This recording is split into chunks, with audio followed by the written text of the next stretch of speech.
यह कहानी काल्पनिक है। इसे किसी गलत उद्देश्य से न लिया जाए। अरे, मैं तुमसे कुछ पूछ रही हूँ बेटा, तुम्हारा ध्यान कहाँ है? नीचे बैठकर सब्जी काटते हुए माँ बोली। तब मेरा ध्यान कहीं और था। फिर झट से ध्यान भटकाते हुए बोला, क्या कह रही थी माँ? तब दोबारा से माँ ने कहा, मैं ये कह रही थी कि आजकल तुम्हारा काम बहुत बढ़ गया है, ऐसा लगता है। मैंने जवाब देते हुए कहा, हाँ माँ, काम तो बहुत बढ़ गया है। अब तो समय ही नहीं मिलता, इसलिए अभी मैं ग्राहकों की डिमांड पूरी करने में लगा हूँ। बस थोड़े दिन आप इंतजार कर लो, सब खत्म होते ही जल्द ही मैं आपको फ्री मिलूंगा। नमस्ते दोस्तों, आज की इस कहानी में आपका स्वागत है। मेरा नाम अभय है और आज मैं आपको अपनी और अपने माँ की कहानी सुनाने वाला हूँ। मेरे माता पिता का तलाक उनकी शादी के 5वें साल में ही हो गया था। उस समय मेरी उम्र सिर्फ 4 साल थी और मेरी माँ 24 साल की थी। तब मेरे नाना ने मेरी माँ से उनकी दूसरी शादी के लिए कहा, लेकिन तब माँ ने साफ साफ शादी से मना कर दिया था। तब कोर्ट के फैसले के अनुसार पापा हर महीने 40,000 रुपए और रहने के लिए एक घर दिए थे, जिससे हमारी सारी जरूरतें पूरी हो जाती थीं। तब हम एक सोसाइटी में एक बेडरूम और एक किचन के फ्लैट में रहते थे। तब घर में सिर्फ मैं और माँ ही थे, इसलिए हम दोनों एक दूसरे से ही बातें किया करते थे। मेरी माँ का स्वभाव थोड़ा सख्त था, लेकिन हम दोनों एक दूसरे का ख्याल अच्छे से रखते थे। अब मेरी उम्र 28 साल है और मेरी माँ 48 साल की है।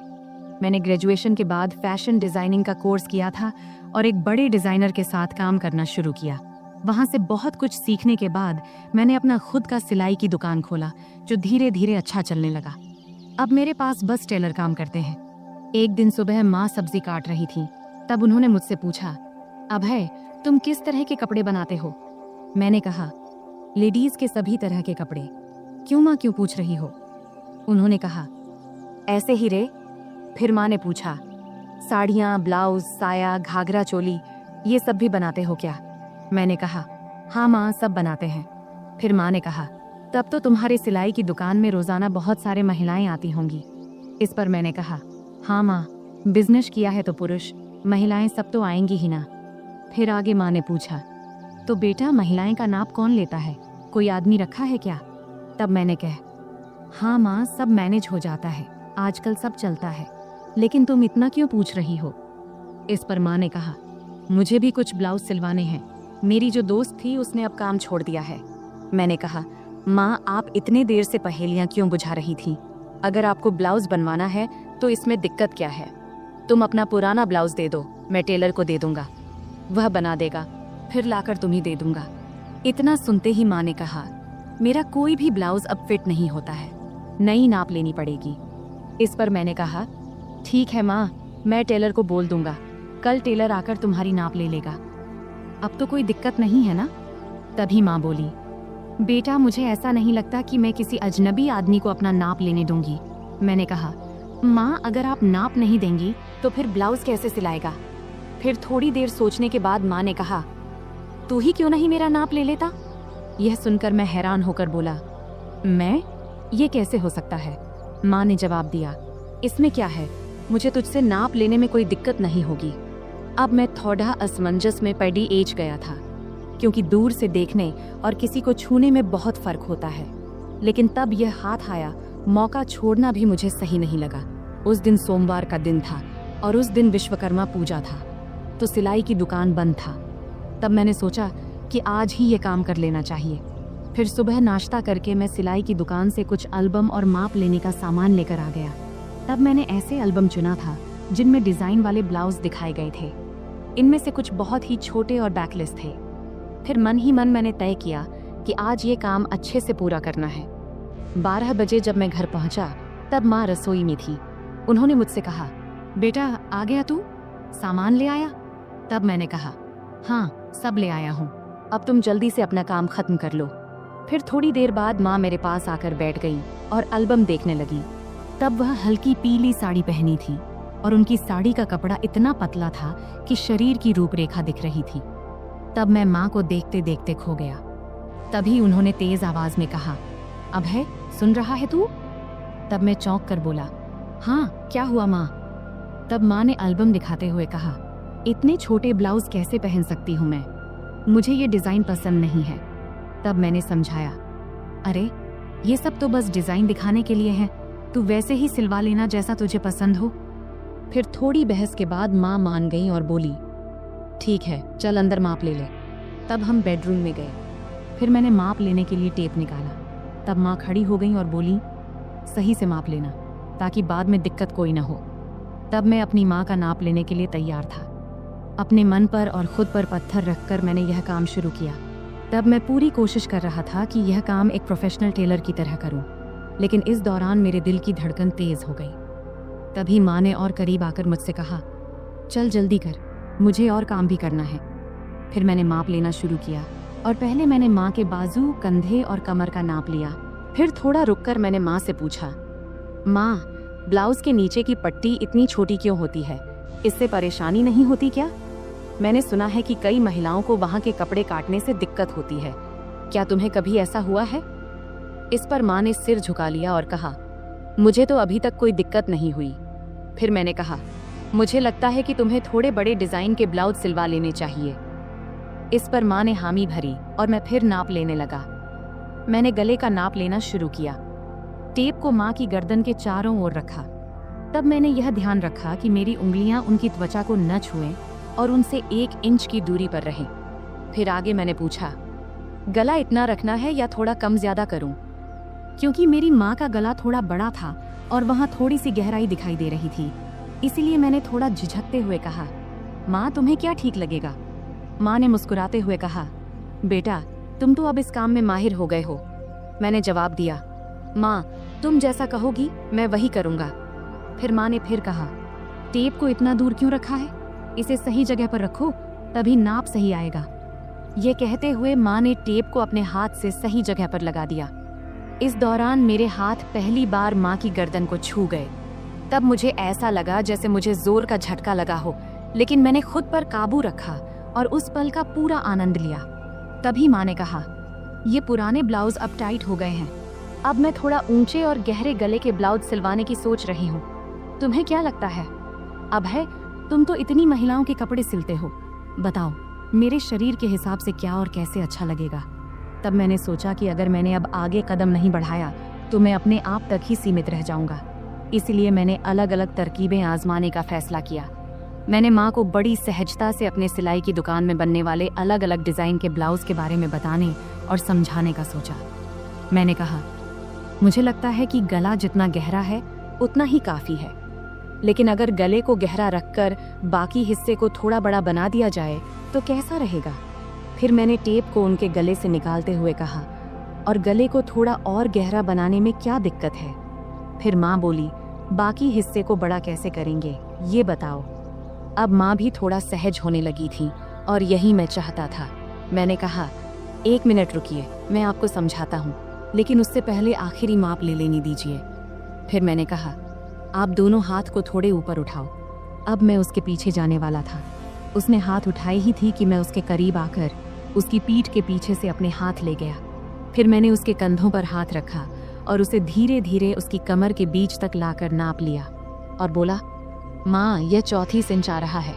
चलो एक काम करते हैं, 33.5 या 34.5 ही ले लेते हैं। वैसे भी सिलाई करते वक्त अलग अलग डिज़ाइन के लिए थोड़ा बहुत अंतर रखना पड़ता है। फिर मैंने माँ से पूछा, माँ क्या आपको बुरा लग रहा है माप लेने से? माँ ने जवाब दिया, नहीं बेटा, ज़्यादा नहीं। फिर मैं थोड़ा झिझकते हुए उसकी साड़ी के 34 इंच का माप लेते हुए बोला, माँ अब बता, तेरा माप तो लगभग सब सही है। उसने कहा, थोड़ा टाइट लग रहा है बेटा। फिर मैंने टेप को गले में डालकर कहा, अब यहाँ आईने के सामने आ जाओ।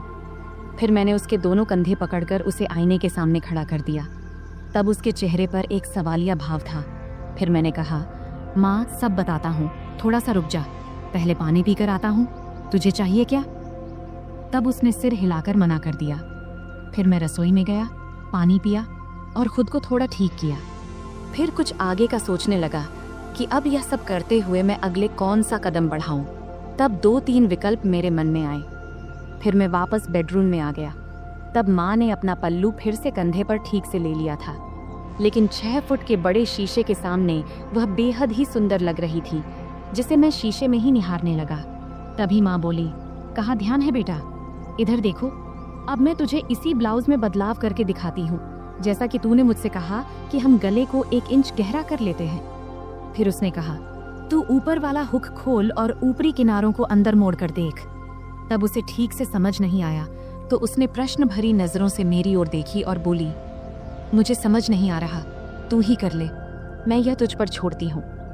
तब तीर सीधे निशाने पर लगा था और मुझे भी यही चाहिए था। फिर मैंने आराम से उसके हुक खोले और किनारों को उलटी दिशा में अंदर की तरफ मोड़ने लगा। मैं ऐसा कर रहा था और वह खुद को शीशे में देख रही थी।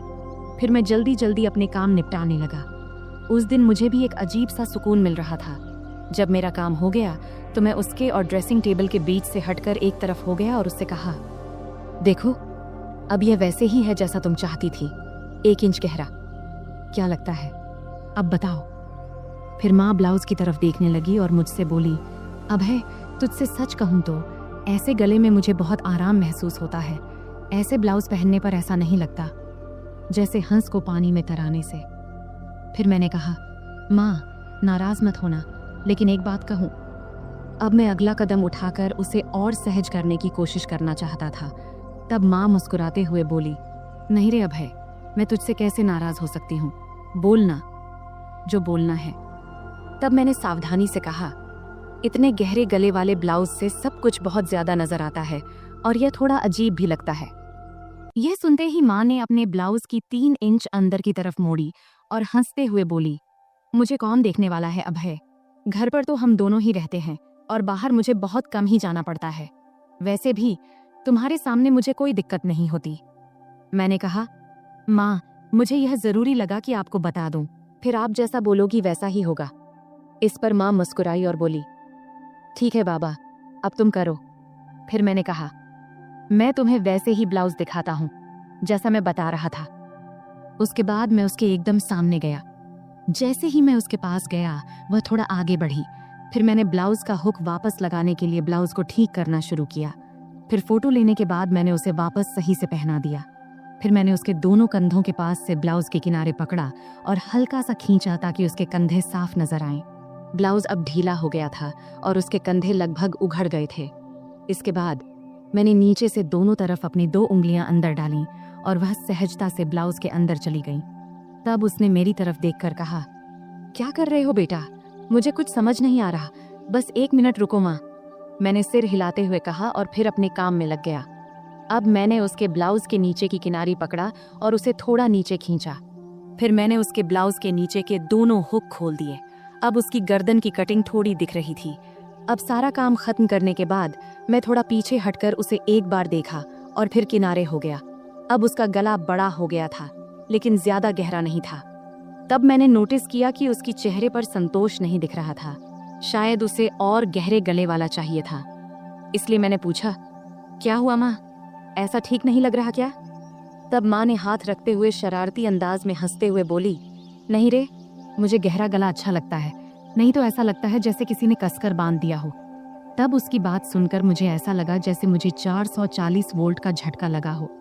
फिर आगे वह बोली, अरे ये कई बार सिर्फ दूरी की वजह से होता है। एक काम करो, क्या तुम सिर्फ ब्लाउज में ही माप ले सकते हो? वैसे भी मुझे ऐसा एक ब्लाउज चाहिए जिसमें नीचे कुछ पहनने की जरूरत ना हो। अगर माप सही से लो तो बेहतर रहेगा। मैंने कहा, हाँ माँ, यह सही भी रहेगा, लेकिन बाकी ब्लाउज के लिए तो नीचे पहनना जरूरी होगा, नहीं तो वे टाइट हो जाएंगे। तब माँ ने सिर हिलाते हुए कहा, ठीक है, तुम यहीं रुको, मैं आती हूँ। फिर वह बाथरूम में चली गई और दरवाजा थोड़ा सा खुला ही छोड़ दिया। तब मन में ख्याल आया कि दरवाजे के पीछे से झांकूं, लेकिन मैंने संयम बनाए रखा, क्योंकि मैंने तय किया था कि धीरे धीरे माँ को अपने सामने सहज बनाना है। फिर 5 मिनट बाद माँ बाहर आई और मेरे सामने आकर खड़ी हो गई। तब एक पल के लिए मैंने उसकी ओर देखा और देखकर हैरान रह गया, लेकिन मैंने कोई प्रतिक्रिया नहीं दिया और अपने काम में लग गया। फिर मैंने कहा, माँ, अब हम सिर्फ तुम्हारी पीठ का ही माप लेंगे, क्योंकि फर्क वहीं से पता चलेगा। तब माँ ने हल्के से मुस्कुराते हुए पूछा, क्या रे, तुम लोग सिलाई की दुकान में भी औरतों को ऐसे ही कपड़े उतरवाने को कहते हो क्या? फिर आगे माँ ने अपना हाथ मेरे कंधे पर रखते हुए और शरारती अंदाज में हंसते हुए बोली, तुम्हारी तो मौज है बेटा, इतनी सारी औरतों को संभालने का काम मिलता है। इस पर मैंने जवाब दिया, माँ, मज़ा कैसा? मैं तो अब कुछ खास औरतों को छोड़कर माप लेना बंद कर चुका हूँ। अच्छा, और ये क्यों? माँ ने पूछा। इस पर मैंने जवाब दिया, माँ, कुछ औरतें जो बड़े घरों की होती हैं या जो हमारी शुरुआती कस्टमर थीं, वे मेरे कारीगरों को माप नहीं लेने देती, इसलिए मुझे खुद ही लेना पड़ता है, तुझे लेना पड़ता है। यह कहती हुई माँ पलंग पर बिना आंचल के बैठ गई और फिर बोली, बेटा, तुम्हारी तो मन मोह लेती होगी इन औरतों ने। मैंने मुस्कुराते हुए कहा, नहीं माँ, मैं तो बिल्कुल प्रोफेशनल तरीके से काम करता हूँ। फिर माँ ने शरारती मुस्कान के साथ पूछा, लेकिन फिर भी तुम्हें उनका स्पर्श तो होता होगा ना, है कि नहीं? सच बता। इस पर मैं थोड़ा शर्माते हुए बोला, हाँ, होता है, लेकिन वे कुछ नहीं कहती क्योंकि उन्हें मेरे सामने सुरक्षित महसूस होता है। फिर माँ ने हंसते हुए कहा, मेरा बेटा कितना समझदार है। ये कहते हुए उसने मुझे गले लगा लिया। इतनी ठंडी रात में उसके गले लगाने से उसकी गर्माहट मुझे महसूस होने लगी। फिर थोड़ा पांव खींचते हुए माँ ने पूछा, बेटा, तुमने ये सब बातें कहाँ से सीखी? मैंने कहा, माँ, इन औरतों से ही। वे इतने अलग अलग शब्द बोलती हैं कि क्या बताऊं। फिर माँ ने मजाक करते हुए कहा, अच्छा बेटा, तुम मुझे भी कुछ बताओ। तब मैंने कहा, नहीं माँ, तुम हंसोगी और कहोगी कि ये सब मुझे कैसे पता। माँ बोली, नहीं बेटा, मैं समझती हूँ कि तुम अब बड़े हो गए हो, लेकिन मुझे यह भी समझना है कि तुम्हें क्या पता है और क्या नहीं। फिर मैंने हिम्मत जुटाकर माँ से कुछ बातें साझा किया। तब माँ ने आत्मविश्वास से कहा, अरे बाबा, तुम्हें तो सब पता है। फिर मैंने हंसते हुए कहा, चलो छोड़ो ये सब, अब तुम्हारा नया डिजाइन वाला ब्लाउज लेकर आता हूँ। फिर मैंने उठते हुए पूछा, हाथ लगाऊं तो चलेगा ना? तब माँ ने खुद को सभ्य दिखाने की कोशिश करते हुए कहा, अरे हाँ बेटा, मुझे तुम पर पूरा भरोसा है। और क्या तुमने इतना जल्दी सब कुछ फिट कर लिया? फिर माँ ने थोड़े जोर से हंसते हुए कहा, बेटा, देख ले कहीं कुछ और लगाना बाकी तो नहीं है। तब उसके इस मजाक से मैं शर्म से लाल हो गया। अब वह पल भी आ गया था जिसका इंतजार था। फिर मैंने माँ को ड्रेसिंग टेबल के सामने खड़ा किया और खुद उसके पास जाकर खड़ा हो गया। फिर मैंने अपने दोनों हाथ नीचे लाते हुए कहा, देखो, ये कितनी नीचे तक जा रहा है, इसका कारण इसका माप है। यह कहते हुए मैंने अपने दोनों हाथ उसके ब्लाउज के किनारे पर रख दिया। तब मेरी धड़कन एकदम से तेज हो गई थी और हाथ भी हल्के से कांप रहे थे। मेरी माँ अभी भी उतनी ही क्यूट लग रही थी, भले ही वह थोड़ी बड़ी हो गई थी। फिर माँ ने अपना हाथ मेरे हाथ पर रखते हुए हल्का सा हिलाते हुए कहा, अभय, सच कहूँ तो मुझे इसमें कोई दिक्कत नहीं है। मैं ऐसे ब्लाउज पहनने को तैयार हूँ, लेकिन मेरी एक ही शर्त है, गला जितना गहरा हो सके उतना चलेगा। तभी मैंने हाथ हटाते हुए पूछा, माँ, एक बात बताओ, तुम्हें और बाकी औरतों को गहरा गला ही क्यों पसंद आता है? नॉर्मल गला भी तो अच्छा लगता है। इस पर माँ ने मुस्कुराते हुए बोली, अरे बेटा, मुझे तो ये घर में ही पहनने हैं। घर में तो कोई दिक्कत नहीं है, इससे थोड़ा आरामदायक लगता है और गर्मी भी नहीं लगती। फिर माँ बोली, बेटा, तुम एक बात बताओ, अगर गला बहुत गहरा हुआ तो पट्टी दिखेगी क्या? मैंने जवाब दिया, हाँ, जरूर दिखेगी, लेकिन अगर गर्मी लगती है तो आल घर में सिर्फ गाउन क्यों नहीं पहनती? खैर, कुछ ना पहनोगी तब भी चलेगा, मैं तुम्हारे लिए एक सुंदर स्लीवलेस गाउन सिलवा देता हूँ। तब माँ ने अपना नाक सिकोड़ते हुए कहा, गाउन, और वह भी स्लीवलेस? मुझे पसंद नहीं है। तब मैंने समझाते हुए कहा, अरे, घर में तो कोई दिक्कत नहीं है, वैसे गर्मी में पेटीकोट भी नहीं पहनोगी तो और आरामदायक लगेगा। चलो एक काम करते हैं, एक ऐसा गाउन सिलवा कर देख लो, बस एक बार पहन कर देखना, अगर अच्छा लगे तो ठीक, वरना मत पहनना। तब माँ ने सोचा और कहा, ठीक है बाबा, एक बार ट्राई कर लेंगे, अब आगे क्या करना है? मैंने हल्की मुस्कान के साथ कहा, अब तो बस इसे फाइनल कर लेते हैं, और अगर गाउन अच्छा लगा तो तुम्हें और भी सिलवा दूंगा। फिर मैंने माँ को गाउन का सैंपल दिखाने के लिए अलमारी से एक गाउन निकाला और कहा, देखो, ये स्लीवलेस है, लेकिन इसका मटेरियल बहुत कंफर्टेबल है, इसे पहन कर देख लो, अगर अच्छा लगे तो इस डिजाइन में कुछ और बना दूंगा। माँ थोड़ा हिचकिचाई, लेकिन फिर उसने कहा, ठीक है, इसे पहन कर देखती हूँ। वह गाउन लेकर बाथरूम में चली गई। तब मैं थोड़ा नर्वस था, लेकिन खुद को शांत रखने की कोशिश कर रहा था। कुछ देर बाद माँ बाहर आई। गाउन में वह बहुत प्यारी लग रही थी। आते उसने पूछा, कैसा लग रहा है बेटा? मैंने कहा, बहुत अच्छा लग रहा है, तुम पर यह डिजाइन बहुत सूट कर रहा है। फिर माँ ने आईने में खुद को देखा और हल्के से मुस्कुराई। फिर उसने कहा, हाँ, ये तो सच में बहुत आरामदायक लग रहा है। फिर मैंने माँ से कहा, तो पक्का, अब मैं ऐसे 2-3 और डिजाइन तैयार कर दूंगा। माँ ने कहा, ठीक है, लेकिन ध्यान रखना कि मटेरियल हमेशा ऐसा ही होना चाहिए, और हाँ, गला थोड़ा गहरा हो तो बेहतर होगा। फिर मैंने सहमति में सिर हिलाया। यह कहते हुए माँ फिर से सामान्य कपड़ों में वापस आ गई। फिर हमारी बातचीत यही खत्म हो गई। आखिरकार मैंने महसूस किया कि माँ के साथ यह बातचीत न केवल उनके आराम के लिए थी, बल्कि एक नए दृष्टिकोण को समझने की भी थी। यह एक ऐसा पल था जहां हम दोनों एक दूसरे की भावनाओं को बेहतर तरीके से समझ सके।